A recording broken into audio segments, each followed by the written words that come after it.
大家好สวัสดีทุกคนเนาะหลังจากที่ว่าหายหน้าหายตาไปดนบ่ได้อัดคลิป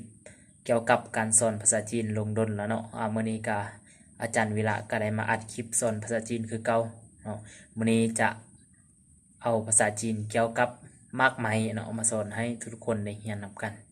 เนาะถ้าพร้อมแล้วเราไปเรียนพร้อมๆกันเลยไป水果水果มากมาย西瓜，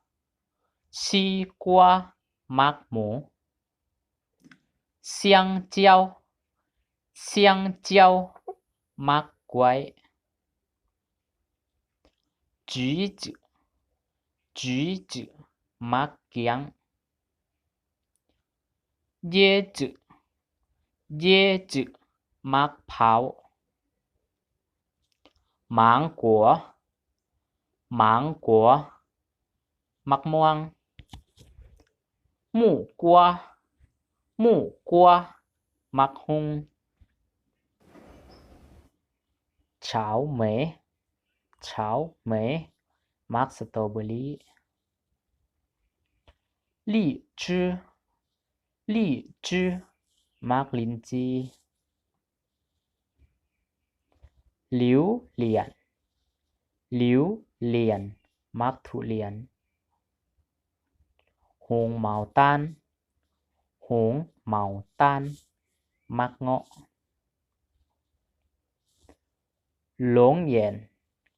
หลงเหย็นมักลำไยหมีหูเถาหมีหูเถามักกีวีชันจูชันจูมักมังคุดหัวหลงกัวหัวหลงกัวมักมังกรยางเถายางเถามักเฟือง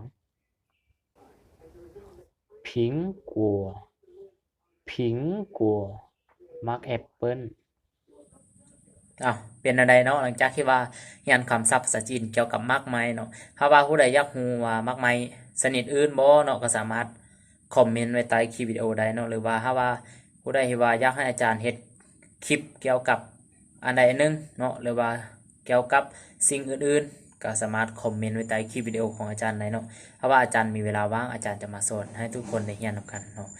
และอย่าลืมกดไลค์กดแชร์และกดติดตามเพื่อเป็นกำลังใจให้กับอาจารย์เฮ็ดคลิปต่อๆไปเนาะ谢谢大家